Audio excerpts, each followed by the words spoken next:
Yeah, we'll watch this one. I don't know anything about the 1,000 Pound Sisters because I think it's just a really sad thing. But I am very curious to see about this scam. Oh, I actually know all about the Poppy Playtime thing. Those devs do seem really fucking scummy. Yesterday, Tammy went into the hospital. She has pneumonia and she can't breathe. I set up a GoFundMe account. If y'all can donate a penny, nickel, dime, I would be so happy. No. When Amy and Tammy Slayton first began their YouTube journey back in 2014, they were seen by their audience as two wholesome sisters who were bravely putting themselves out into the world despite their unconventional appearances. However, only a few short years later, that very same audience had grown to hate and despise them. The Slayton sisters would turn their entire audience against them through controversy after controversy, peaking with one of the most ambitious scandals in YouTube history, a GoFundMe for Tammy Slayton's funeral, who hadn't That is bold. However, that is very bold. Known more about these two sisters prior to the beginning of their channel, each of these controversies could have been easily predicted. For example, back in 2010, Amy would be arrested after shoplifting an $8 book from Walmart, showing that even prior to beginning YouTube, the sisters were prone to both cutting corners and cheating the system. Most of this information would only become public at a later date, so when they first began their channel, they were liked. The sisters built an audience through their strong family bond, positive attitude, and ability to laugh at their own shortcomings. We need to lose weight to become skinny. We don't care if you don't like us, we're fat and we love it. They weren't exactly the sharpest tools in the I've show. never heard them People speak. appreciated They their sound like the authenticity. Kanker sisters. I won't say, hey, I'm fat. But don't you call me fat. Why would I want you to call me fat if we're trying to be in a relationship? Come on now, use your brains. And the fact that they were kind of doing YouTube for themselves. It didn't seem like they were trying to impress anyone. Love when a girl isn't afraid to be herself. I applaud you. Thanks, Reset Finally, a Gamer real Cloud. person doing a review. Love it. Keep them coming. I love her so much. She always has such a positive, fun, relaxing vibe. The Slayton sisters would receive their first big break after posting a video titled Chubby Bunny Challenge, which would go on to gain a view count in the millions. However, when examining the video's thumbnail and dislike ratio, it was pretty obvious that it had gone viral as a result of people watching to laugh at their physical appearances. So was mine.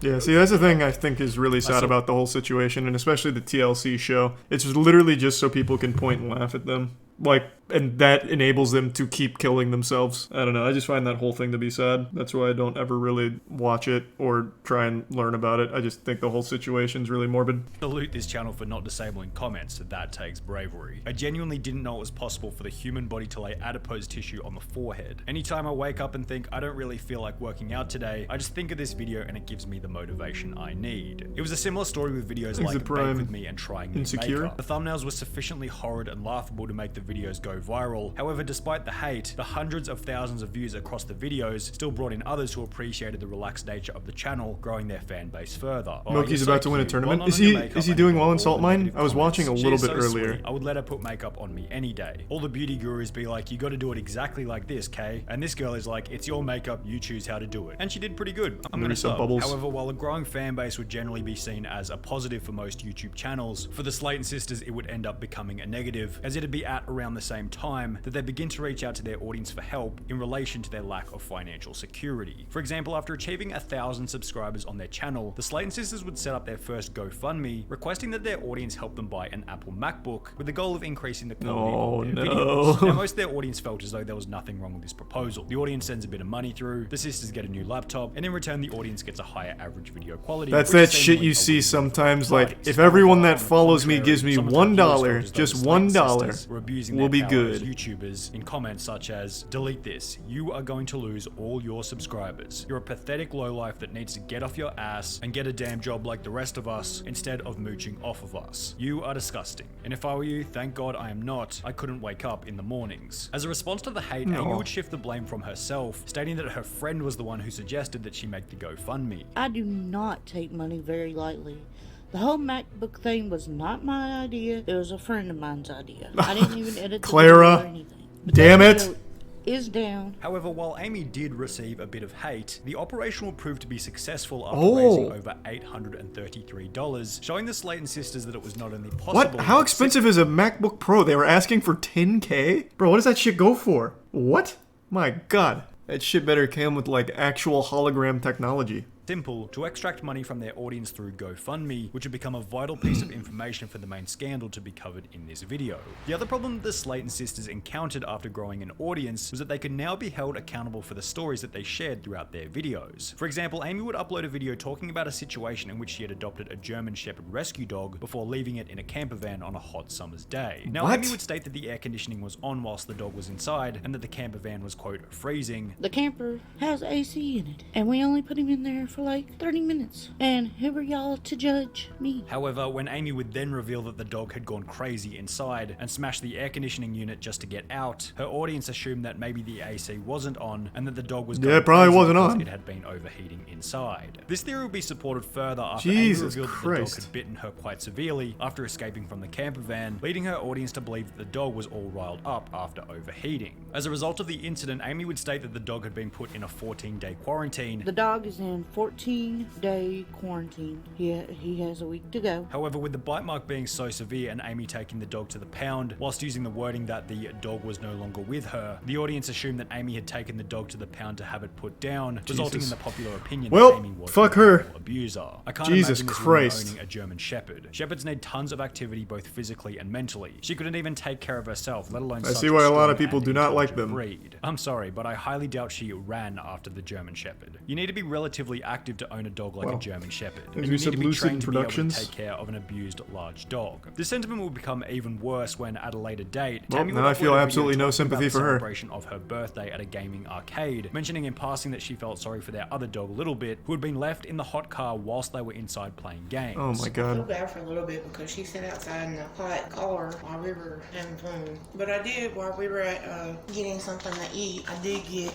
a little bit some ice water. So I thought about her, at least. Amy said I was going to get her some water. Wow. What a selfish, disgusting bunch of people these three are. Poor What an little dog. absolute I'm piece of surprised shit. Littlebit is still alive. These events did a pretty good job of destroying the Slayton sisters' reputation. However, as you might assume, it was only going to get worse from there on out, as Amy would find herself in yet another controversy after going on a date with a 19-year-old autistic kid at a local McDonald's. Y'all know that I had the worst night ever Friday, and it was a horrible night. It started off good. We met each other. Well, it wasn't the first time we met.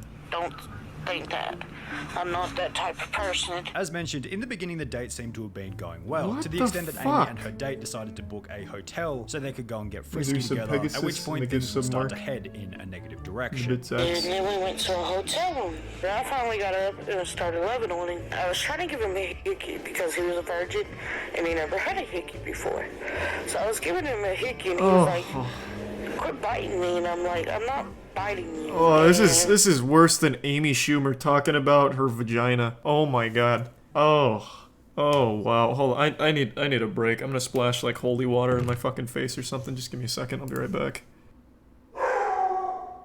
I'm back. Come here. Hey kiddo. You're a good girl. I know. This is a bad lady. She's a bad lady. She was like, here you are. So I bit him. After biting her date and assumably scaring him off during the intimate moment, he would take to Facebook, posting a status written in an ancient hillbilly dialect, which will receive a response from Amy about the size of his Wait, I want to read this. Damn, sounds like it wasn't like trying to give him a hickey. She was trying to like Dracula this man. Good lord. And she did not take kindly to that whatsoever. penis. Following this, Amy would go on to upload her video discussing the night, where she would completely Tier dox 1 the guy in the comment Metatron. section with his Facebook page and telephone number, after which he would be harassed by Amy's YouTube audience. In somewhat of a hilarious act of karma, Amy would then go on to get into another relationship, which would ultimately end in separation after Amy's YouTube audience decided to get involved. I hope y'all guys are happy. David just broke up with me. Nice. Because everybody was harassing. Now y'all see why I don't tell people who I'm dating. Because y'all bully and harassing. And then he don't. And while this would mark the end of Amy and Tammy's reputational-based scandals, it would ironically mark the beginning of what Holy would be shit. many financial Oh my controversies, God. beginning when their audience discovered that the sisters had been receiving government assistance in a video titled Amy's Toxoplasmosis. Amy would explain that as a result of being legally blind, she had been receiving social security payments. I'm not on disability for my weight. I'm on disability As you give because of sub-dealer. my eyesight. It would then be revealed later that Tammy was also receiving disability psych. payments for her morbid obesity, which would result in backlash from her audience, stating that they were rorting the system by receiving money from both the government and their job as YouTubers. In addition to receiving money from these two sources, they also began to make money from selling merch, before many would claim that this was also a scam. The merch site was suspicious from the very beginning and read as follows. If you purchase Tammy's merch, you'll be added to a private group chat with Tammy. To purchase, head over to nice. the donate section and donate the appropriate amount, $35 for t-shirts, $50 for hoodies, then head to the contact section and email us with the email you used to make the purchase. The reason that the Slayton sisters requested for purchasers to donate the appropriate amount became pretty obvious. They're definitely scamming the tax system and sliding money to Tammy so she can sell disability from what it seems. Wait, I support what? a good side hustle. What? Bro, that's kind of big brain for Tammy. That's very interesting. That is not her idea. Someone must have actually like told her about that shit. That's kind of smart because it doesn't count as income at that point. It'd just be like a donation.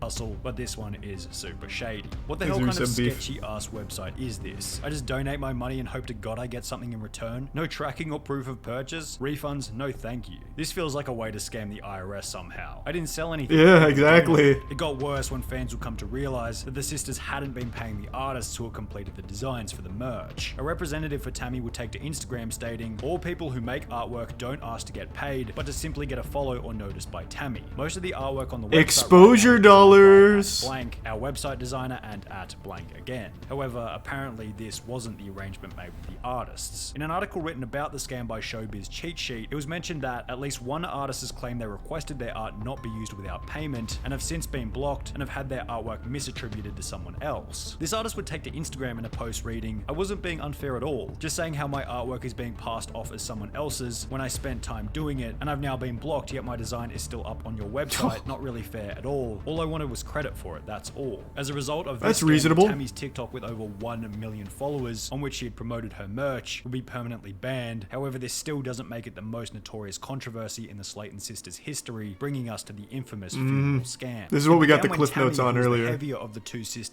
fell over in the bathroom before waking up the following day without the ability to breathe. I woke up and I couldn't breathe. Like, bad.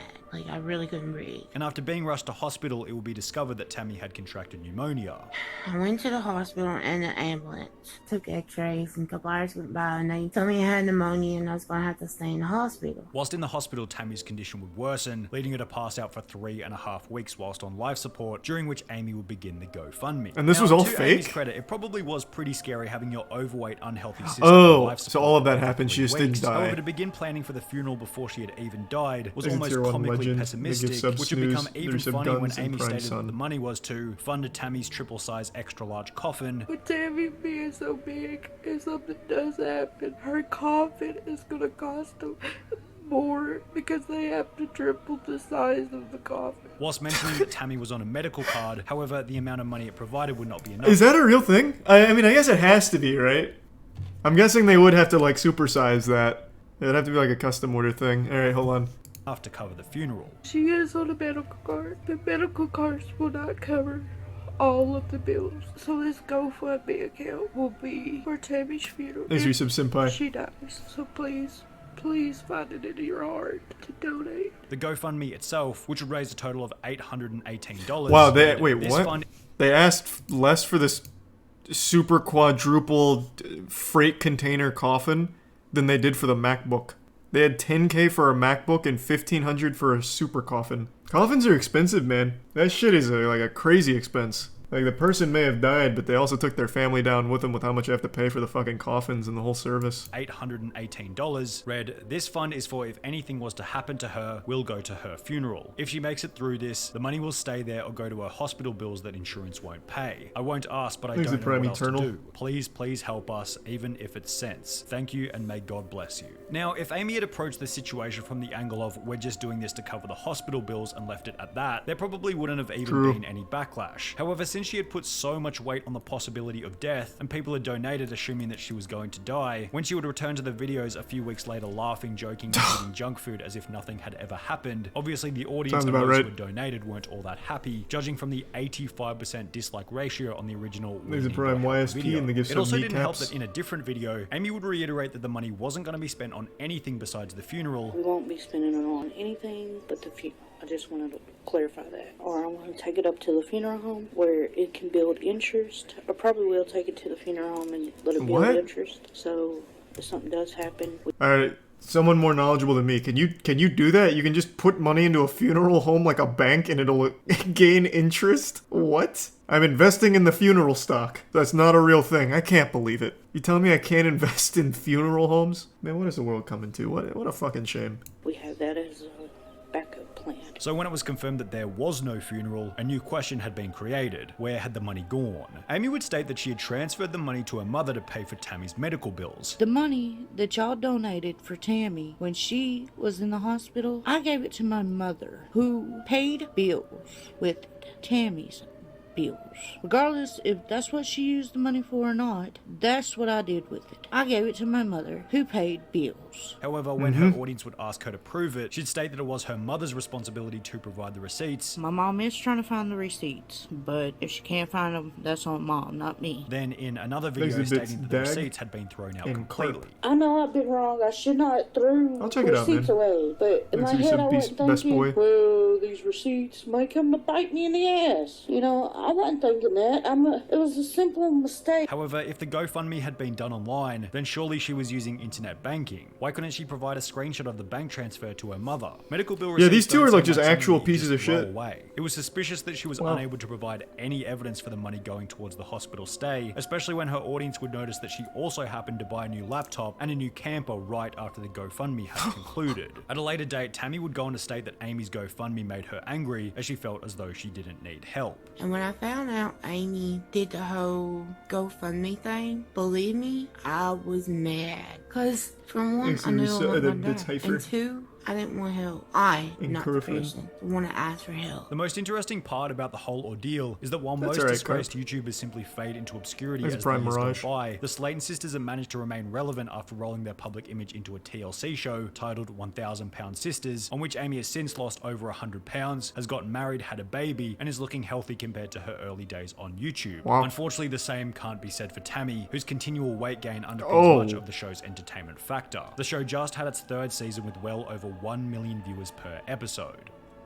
Wow. Whoa. I didn't expect that ending. That kind of caught me off guard. Jesus Christ. Well, yeah, I don't feel as bad for them now after learning about them, like, killing dogs, basically. Neglecting them, putting them in hot cars. So it's hard to find sympathy for where they're at right now. And the scamming, of course. But the dog thing in particular made me very sad. Elden Ring character. Yeah, she busted out that door like Godfrey the Grafted. That came out of nowhere.